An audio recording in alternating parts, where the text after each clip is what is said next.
A major update has come out for controllers with update version 6.1, which includes much needed changes to custom controller settings. So now that custom controller settings are in a good spot, let's go ahead and get right into what I personally believe are the best custom controller settings. These settings again are my own personal opinion on what are the best. You are welcome to have your own opinion. In this video, I'm going to be addressing two types of controllers. One is the basic normal controller, and the other is a Scuf type of controller. Scuf controllers are known for having paddles underneath of the controller, which allows you to have additional buttons that you can use while not having to remove your thumbs from the thumbsticks. With both of these types of controllers, there are three things that I believe are crucial to being successful with custom settings. Number one, being able to jump and aim at the same time. The most important thing you can do in game is being as consistent as possible when fighting opponents, and being able to jump and aim at the same time is the number one priority overall for effectiveness. The second thing I want to accomplish with my configuration is separating editing from building, so you can be more effective as an editor, allowing you to move more freely and be more effective. And third, I want to establish the ability to consistently crouch no matter what situation you're in, allowing you to have better overall movement, and as we've discussed with the last two, be more effective. So to start off, let's get into our settings and set up a baseline for what we need to work with. The most important thing you will need for these configurations is to make sure that you have a sprint by default enabled. Without this on, you will lose the option to use your L3 button. This is when you click on your left joystick, and it will limit your custom settings extremely. After you have that turned on, you will want to go into your controller configuration settings and start pulling everything together. As I mentioned, I will be doing two configurations, one for basic controller users and one for Scuf users. If you're a Scuf user, then feel free to go to the timestamp on screen now to skip right to your settings. For those of you on a basic controller, let's start our configuration. From the controller settings tab, you're going to want to go down to the custom option. Make sure that the baseline is Builder Pro. You can do this by hitting square to reset and then choosing Builder Pro. Builder Pro is the best option out there, and any other baseline will simply put you at a disadvantage. So if you haven't switched yet, I highly suggest doing so starting now. Okay, so getting into the changes we want to make. Remember, our most important priority is to be able to aim and shoot at the same time. So using the D-pad on your controller, you're going to want to go to the L3 button and change it to jump. You do this by hitting X when on L3 to open up the menu, and then scrolling down until you see jump. Then press X again to confirm. Now let's move on to the second priority, which is separating building from editing. We want to go over to your X button and change it to edit. This makes it so that when editing, your console doesn't have to try and distinguish between whether it should switch to your builds or whether it should edit. It also means you don't have to hold the edit button, which will make it a lot quicker and more responsive. The next thing we want to do is change the circle to switch mode only. Switch mode is simply how you pull out your blueprints to build, and since we have edit as our X button, we only need switch mode now for circle. One final thing you can do on this portion is if you would like to change your buttons from L2 and R2 for aiming and firing to L1 and R1 to fire, then you can do that. That is what I personally prefer. I prefer those buttons because they are smaller and faster to press. If you use L2 and R2 for shooting, it takes longer to press those buttons because they're so thick. So I personally prefer L1 and R1, but that one is completely up to you and your personal preference. Now we need to move on to the next portion of our settings, and we do this by pressing R2, which will take us to build controls. At this point, our jump button is still on L3 from when we changed it before, so we can go ahead and leave that alone. But now we're on to the third thing that is most important in my opinion, and that is consistent crouching. So for this, I changed the R3 button, which is clicking on your right joystick, to crouch/repair. This makes it so that we can crouch even while we have our builds out, which previously was not available with Builder Pro. If you ever want to repair your builds, you can also simply hold 3 just like you would if you didn't have your blueprints pulled out. Now, since we got rid of change materials, traps, and rotate, we need to find a place to put them. At this point, we have to go over to the D-pad buttons.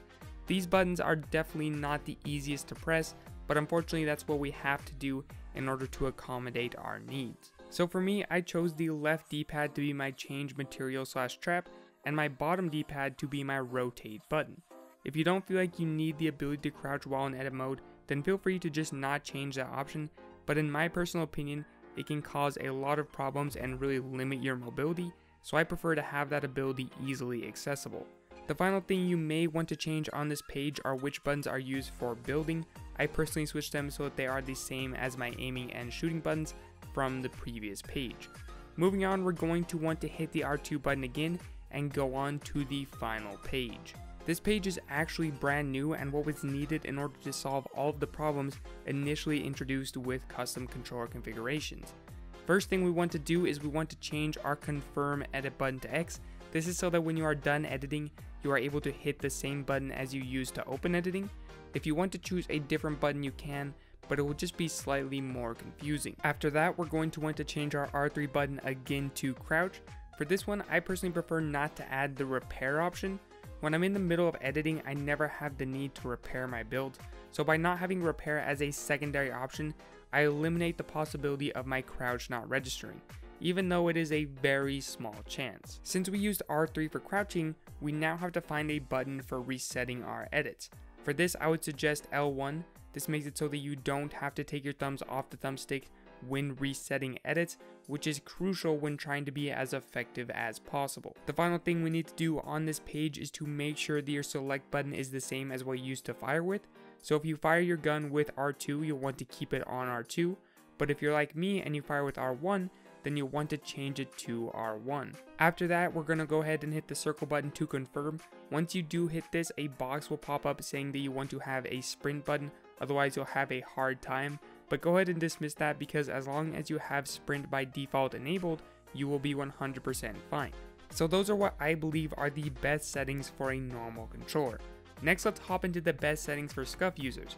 For those of you who are on a normal controller, I would suggest sticking around for another minute because I'm going to tell you about a piece of equipment you can buy for $40 that will allow you to have the same benefits as a Scuf controller. That product is known as an FPS Strike Pack Dominator. I'll put a link to it in the description for both the Xbox version as well as the PS4 version. I'm not sponsored by this company, this is simply what I use and I would highly recommend it because it allows you to map any button on your controller to the paddles on the product just like a Scuf. So if you want the benefits of a Scuf but you don't want to pay that much for one, this is a fantastic option. Now let's get into customizing our settings for Scuf and Strike Pack controllers. A lot of the settings I'm about to show you are dependent upon you having the ability to remap the paddles on your controller. If you have a Scuf that isn't remappable, you will still be able to use this information, but you will have to set up your keybinds based on what buttons your paddles are limited to. So the first thing we need to do in the controller tab is go down to custom and make sure the base is Builder Pro by hitting square and then going to Builder Pro. Next, we're going to want to make our edit button L3 or the left click joystick. This does two things. Number one, it separates editing from building, and number two, it allows us to edit without taking our thumb off the thumbstick. The next thing we want to do is assign our jumping button and our switch mode button. I chose the bottom D-pad for jumping and the right D-pad for switch mode, and then I simply mapped my left paddle to be the bottom D-pad and my right paddle to be the right D-pad.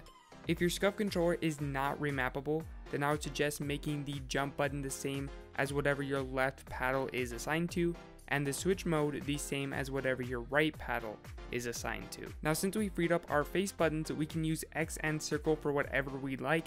I personally chose the emote buttons, but you can do as you would personally prefer. This portion isn't too important, but those freed up buttons will come in very handy later on. The final thing you can do on this page if you would like is switch your aim and fire buttons. I personally prefer to use L1 and R1 to aim and shoot, and L2 and R2 to switch weapons, but that is up to your personal preference. Moving on, we're going to want to go to the next page by hitting R2 on our controller.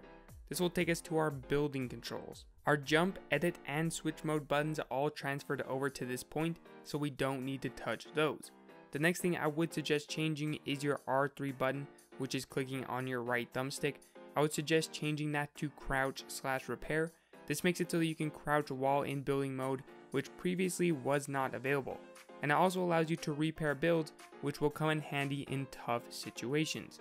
Since we got rid of the ability to rotate, we'll want to put that on a face button. I personally chose circle. Then we'll want the ability to change our materials and our traps, so I put that on the X button.